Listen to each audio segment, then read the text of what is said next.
Bonjour à toutes et à tous, bienvenue dans votre hebdo de la semaine. Dans l'actualité, de nouveaux réfugiés ukrainiens sont arrivés en Vendée. Après plusieurs jours de voyage, cette trentaine de réfugiés est arrivée tard, jeudi soir, à Mouilleron-Saint-Germain. Ils vont être hébergés temporairement dans la commune avant d'être recueillis par des familles d'accueil. Nous avons suivi leur arrivée dans ce reportage de Grégoire de Châtillon. Le car est arrivé à 23h30 ce jeudi soir, accueilli par le maire de la commune de Mouilleron-Saint-Germain. Je vous souhaite la bienvenue et nous sommes là pour vous aider, pour vous accompagner. À bord, 31 Ukrainiens, pour la plupart des femmes et des enfants frappés par la guerre, fatigués mais soulagés. Le périple était très pénible avec presque 5 jours de car. Nous sommes tellement fatigués qu'il est difficile d'expliquer la situation que nous vivons. Nous les accueillons avec les bénévoles de la commune de Mouilleron-Saint-Germain, du pays de la Châtaigneraie, la protection civile, mais aussi les services de l'État et la REAMS. Et là, nous procédons actuellement, grâce à nos interprètes, au dispatching dans les différentes chambres du domaine Saint-Sauveur. Des réfugiés venus des 4 coins de l'Ukraine, arrivés en famille, parfois seuls, dans ce lieu dédié à l'hébergement de groupes mis à leur disposition par la communauté de communes du pays de la Châtaigneraie. Un temps de répit pour ces Ukrainiens accompagnés, aidés par des bénévoles et la protection civile. La mission pour la protection civile ce soir, c'était de pouvoir à la fois proposer les premiers kits d'hygiène pour les Ukrainiens qui arrivaient en bus et également de pouvoir les accompagner au niveau de leur chambre pour qu'ils puissent prendre possession des lieux.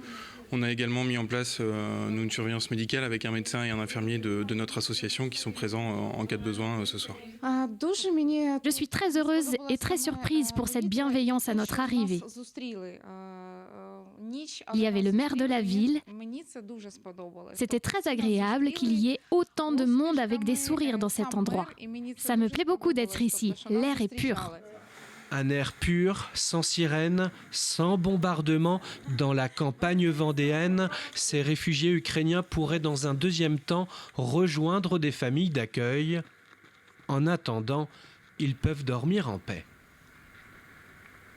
Cette semaine se tenait la session de printemps du Conseil régional, une session pendant laquelle il a été notamment question d'international, puisque les élus ont voté une aide de 150 000 € à la population ukrainienne, ainsi que la gratuité des transports pour les réfugiés présents sur le territoire. Mais la présidente de région, Christelle Morancet, a également mis l'accent sur les actions dédiées à la jeunesse, ainsi que le soutien aux éleveurs victimes de la grippe aviaire. Et puisque l'on parle de la crise de la grippe aviaire, le ministre de l'Agriculture, Julien Denormandie, était en Vendée mardi. Il est venu à la rencontre des professionnels touchés par cette crise de l'influenza aviaire.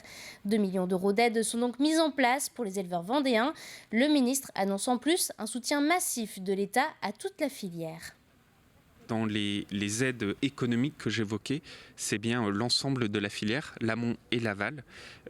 L'aval de la filière était d'ailleurs présente à cette réunion et ce sont des maillons indispensables qui font preuve eux aussi de solidarité.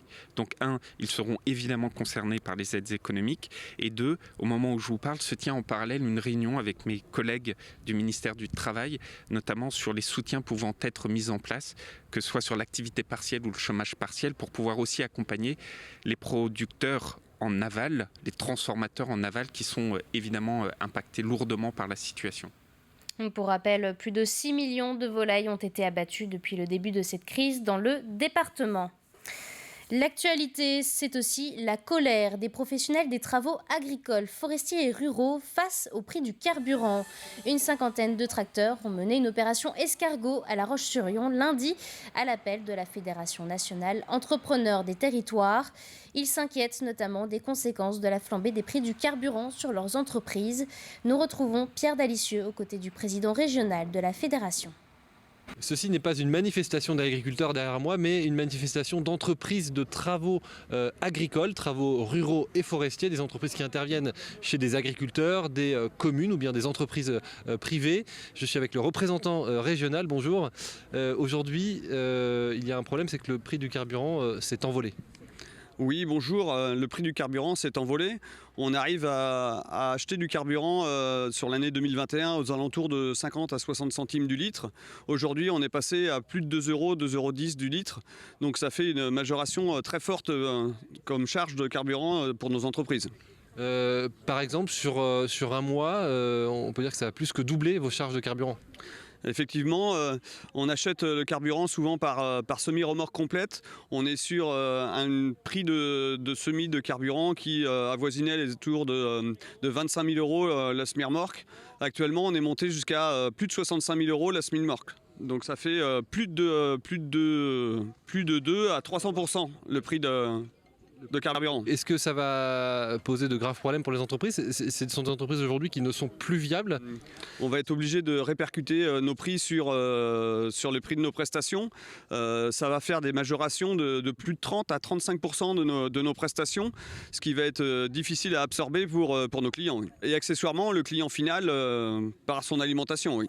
Qu'est-ce que vous demandez aujourd'hui, un prix fixe au litre ? On espère avoir un prix plafond de 80 centimes du litre pour éviter d'avoir des charges qui soient trop élevées rapidement, quoi. Alors aujourd'hui, vous n'avez pas eu de réponse ni de la préfecture ni du gouvernement, des professionnels, comme vous pouvez le voir derrière moi, qui se sont mobilisés et qui se mobiliseront encore si leurs revendications ne sont pas entendues. Le tourisme international s'invite en Vendée. Cette semaine se tenait à Nantes le plus grand salon professionnel international du tourisme de l'Hexagone. Rendez-vous en France, un événement qui a réuni plus de 600 tours opérateurs originaires des 4 coins du monde. Mais avant le début du salon, des voyages de prospection ont été organisés à destination des professionnels étrangers. Des pré-tours en Vendée comme ici à Saint-Jean-de-Mont dans ce reportage. Ce matin, c'est un groupe venu découvrir la forêt de Saint-Jean-de-Mont un peu particulier. Certains viennent même de très loin. Nous avons l'Afrique du Sud, le Brésil avec 2 personnes, le Portugal, les États-Unis, la Lituanie. Des tours opérateurs venus des 4 coins du monde pour découvrir la Vendée. Organisées par Vendée Tourisme, ces rencontres sont réalisées tous les ans. Le but, faire venir des touristes du monde entier en Vendée. Et l'opération semble fonctionner. Nous avons de bons retours, entre autres, et surtout auprès des clientèles européennes, qui sont nos clientèles prioritaires, mais également nous avons aussi des contacts avec les clientèles un peu plus lointaines, comme les États-Unis, le Canada, on peut parler aussi de la Chine, entre autres pour le Puy du Fou. Ce matin, c'est le pays de Saint-Jean-de-Mont qui accueille. Le but, prolonger l'offre bien au-delà des vacances scolaires en France. Ça permet d'une part d'allonger la saison puisque en fonction des pays, les vacances scolaires ne sont pas aux mêmes dates que les nôtres. Donc ça permet de faire venir effectivement des clientèles sur des périodes qui sont un peu plus calmes pour nous. Et puis ça permet aussi d'amener aussi une nouvelle dynamique sur le territoire avec ces nouvelles clientèles qui ont aussi des attentes un peu différentes peut-être de la clientèle française et donc aussi d'améliorer également notre offre de services pour répondre en fait à ces nouveaux besoins. L'activité choisie, la marche nordique, une pratique bien développée sur le territoire. Et pour cet organisateur de sortie, ce groupe est une aubaine pour le développement de cette pratique. Ça va sûrement dynamiser la marche nordique dans les pays de Mont, c'est ce qu'on espère, en faisant venir des étrangers qui viendront sûrement pendant la période touristique. Ça développe le nombre d'adhérents. Aujourd'hui, les déplacements peuvent reprendre, la clientèle européenne est de retour. L'objectif, attirer de plus en plus d'étrangers sur le département. Toujours à propos de tourisme, bientôt une liaison maritime devrait permettre de relier les Sables d'Olonne à l'île d'Orée en 1h30. Ce projet, c'est celui de Kevin Quentin, armateur du navire Le Petit Natien. Il devrait ouvrir cette liaison jusqu'à Saint-Martin-de-Ré d'ici à début avril. Un projet soutenu par la ville, destiné aussi bien aux touristes qu'aux Sablais. Moi, je suis issu d'une famille de pêcheurs et donc du coup, j'ai toujours fait un métier avec la mer. J'ai toujours été attiré par la mer et donc ayant un handicap, faire la pêche est compliqué. Donc je me suis dit on va faire dans le passager. Au jour d'aujourd'hui, je travaille aux navettes maritimes des Sables d'Olonne. Et donc j'avais envie de lancer un projet personnel. Et du coup, je me suis dit pourquoi pas faire cette liaison les Sables Saint-Martin. Moi, j'ai vu que ça manquait aux Sables d'Olonne, quoi. J'ai vu qu'il manque quelque chose, même pour les événements de course, la privatisation. Il n'y a pas en fait. Je me suis dit, mince, pour la ville, vu qu'il y a quand même un dynamisme au Sables d'Olonne, je me suis dit, on va essayer de lancer quelque chose, quoi. Restons sur la côte vendéenne à la découverte d'un nouvel équipement de sauvetage pour les sapeurs-pompiers de l'Aiguillon-la Presqu'île. Il s'agit de l'aéroglisseur, le premier dans le département. Un véhicule de secours qui a coûté 34 000 € et qui peut se déplacer sur l'eau comme sur la terre à l'aide d'un coussin d'air, permettant ainsi aux pompiers d'accéder à des sites jusque-là inatteignables avec d'autres équipements. Ça nous permet d'évoluer sur différents milieux. Du bitume, de l'eau, de la vase, du sable, sans changer d'outil de sauvetage. Donc ça, c'est le gros intérêt, et de pouvoir couvrir des zones, de grandes zones avec un minimum de personnel. On a 2 gros secteurs sur la Vendée, c'est la baie de l'Aiguillon et la baie de Bourgneuf, avec le passage du bois, où on a beaucoup de pêcheurs à pied, de chasseurs qui peuvent se retrouver envasés. Et aujourd'hui, le moyen qui nous permet d'aller partout, c'est l'hélicoptère. Et maintenant on est autonome avec cet outil-là pour se déplacer dans les endroits où aujourd'hui on ne peut pas aller avec nos moyens conventionnels. Un mot de solidarité à présent avec cette opération. Les cuisines solidaires La Relève, organisée par la Tablée des chefs.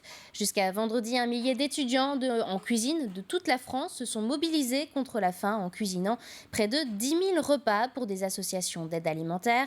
Une 9e édition à laquelle ont participé 3 établissements de formation vendéens, comme par exemple ici au lycée Édouard Branly à La Roche-sur-Yon.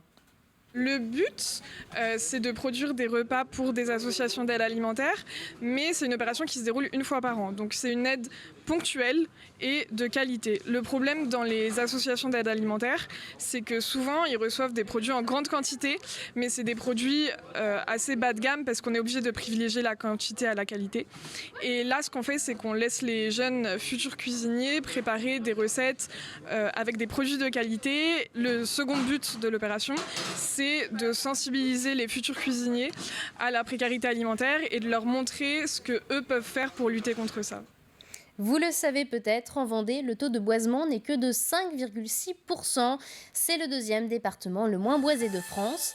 Alors, à l'occasion de la Journée internationale des forêts, 70 arbres ont été mis en terre par les élèves de 5e SECPA du collège Jean Rostand des Herbiers. Un reportage signé Albin Mouton. Le premier avantage, ça va être que ça va garder la fraîcheur dans les sols. Parce que c'est un pouvoir isolant le paillage comme ça. Aux côtés des agents de la ville des Herbiers, cette classe de 5e a pu participer à la plantation d'environ 70 arbres. On a enlevé la terre, on a mis des plants d'arbres dedans. Le procédé, c'est on creuse un trou, on met l'arbre, on met un tuyau dessus et après on met une protection. On n'est pas tout le temps à être dans la classe à travailler. Qu'est-ce que je vous ai dit sur la pluie quand on fait ça? Ça fait quoi? Quand tu fais ça par exemple? C'est dur. Ouais, ça tasse. Donc c'est pour éviter de tasser les sols. Une activité concrète à l'extérieur, loin d'une salle de classe classique. Un temps fort pratique dans le cadre d'une année scolaire dédiée à l'environnement pour cette classe de SECPA, avec l'objectif de valoriser ces élèves considérés comme étant en échec scolaire il y a quelques années. Effectivement, sortir des murs, ça permet aux élèves d'être acteurs encore plus de leurs apprentissages et puis de se créer des souvenirs concrets en pratiquant directement sur le terrain.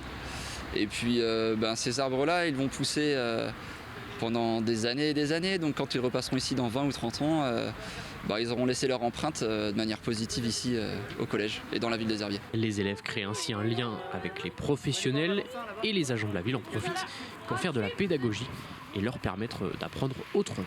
Le tout haut de l'arbre, ça s'appelle comment? Là, on dit ça aussi pour les montagnes, c'est la cime. La cime de l'arbre. Et ça leur permet aussi de pouvoir toucher le végétal. On a vu le système racinaire, j'aurais expliqué aussi qu'il y avait un tronc, il y avait le houppier. Ils vont prendre soin après de leur plantation, ils vont venir l'arroser. Quand les arbres vont arriver à une certaine croissance, ils vont enlever les filets. Donc je pense que le fait de leur expliquer et donner un sens, ils vont s'attacher au travail qu'ils ont fait.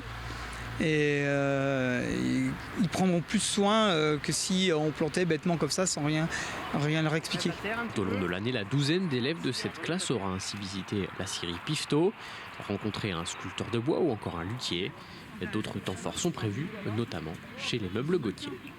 C'est la fin de cet hebdo. Merci à tous de nous avoir suivis. Belle journée et bon week-end à tous.